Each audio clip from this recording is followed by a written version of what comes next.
ಶ್ರೀಕೃಷ್ಣಾಯ ನಮಃ. ಸೃಷ್ಟಿಯ ಆದಿಯ ದಿನವನ್ನು ಯುಗಾದಿ ಎನ್ನುತ್ತೇವೆ. ಬ್ರಹ್ಮನು ಮಾನವ ಸೃಷ್ಟಿಯನ್ನು ಆರಂಭಿಸಿದ ದಿನವೇ ಚೈತ್ರ ಶುಕ್ಲ ಪ್ರತಿಪತ್. ಕರಾವಳಿ ಪ್ರದೇಶದ ವಿಪ್ರರಿಗೆ ಸೌರಮಾನದ ಅನುಷ್ಠಾನವು ಸಂಪ್ರದಾಯಗತ. ಉಳಿದೆಡೆ ಹೆಚ್ಚಾಗಿ ಚಾಂದ್ರಮಾನದ ಅನುಷ್ಠಾನವಿದೆ. ಸೌರ ಯುಗಾದಿಯು ಸಾಮಾನ್ಯವಾಗಿ ಏಪ್ರಿಲ್ ತಿಂಗಳಿನ 14ನೇ ತಾರೀಕಿನಂದು ಬರುತ್ತದೆ. ಚಾಂದ್ರ ಯುಗಾದಿಯು ಮಾರ್ಚ್ ತಿಂಗಳ ಮಧ್ಯಭಾಗದಿಂದ ಏಪ್ರಿಲ್ ತಿಂಗಳ ಮಧ್ಯಭಾಗದ ಒಳಗೆ ಬರುತ್ತದೆ. ತುಳುನಾಡಿನಲ್ಲಿ ಸೌರ ಯುಗಾದಿಯನ್ನು ವಿಷು ಎಂದು ಆಚರಿಸಲಾಗುತ್ತದೆ. ಯುಗಾದಿಯ ಹಿಂದಿನ ದಿನ ರಾತ್ರಿ ಪೂಜೆಗೆ ಮೊದಲು ದೇವರ ಮುಂದೆ ಕಣಿಯನ್ನು ಇಡಲಾಗುತ್ತದೆ.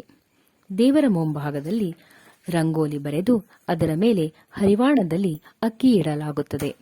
ಅಕ್ಕಿಯಲ್ಲಿ ತೆಂಗಿನಕಾಯಿ, ವೀಳ್ಯದೆಲೆ, ಅಡಿಕೆ ಹಾಗೆಯೇ ವಸಂತ ಕಾಲದಲ್ಲಿ ಆಗುವ ನಾನಾ ವಿಧ ಫಲಗಳನ್ನು ಇಟ್ಟು ಪುಷ್ಪಹಾರ ಹಾಗೂ ಬಂಗಾರದ ಆಭರಣಗಳನ್ನು ಇಡಲಾಗುತ್ತದೆ.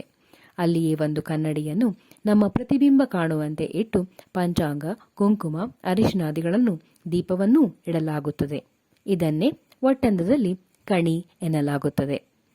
ಯುಗಾದಿಯಂದು ಬೆಳಗ್ಗೆ ಉಷಕಾಲದಲ್ಲೆದ್ದು ಮುಖ ತೊಳೆದು ದೇವರಿಗೆ ನಮಿಸಿ ಕಣಿ ದರ್ಶನ ಮಾಡಬೇಕು.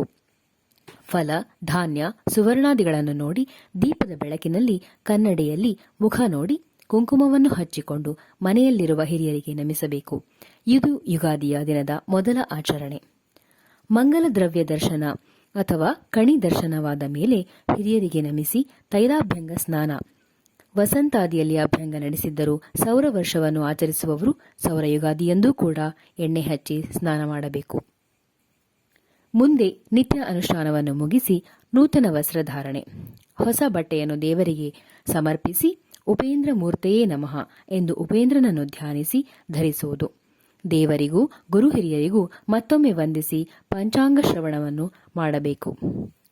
ಕಣಿಯನ್ನು ನೋಡುವಾಗ ಈ 2 ಶ್ಲೋಕಗಳನ್ನು ಹೇಳಿಕೊಂಡು ಮಂಗಳರೂಪಿಯಾದ ಲಕ್ಷ್ಮೀ ಸಹಿತ ನಾರಾಯಣನನ್ನು ಸ್ಮರಿಸಿಕೊಳ್ಳೋಣ. ಮಂಗಲಂ ಭಗವಾನ್ ವಿಷ್ಣು, ಮಂಗಲಂ ಮಧುಸೂದನಃ, ಮಂಗಲಂ ದೇವಕೀ ಪುತ್ರೋ, ಮಂಗಲಂ ಗರುಡಧ್ವಜಃ. ಸರ್ವೇ ಜನಾಃ ಸುಖಿನೋ ಭವಂತು.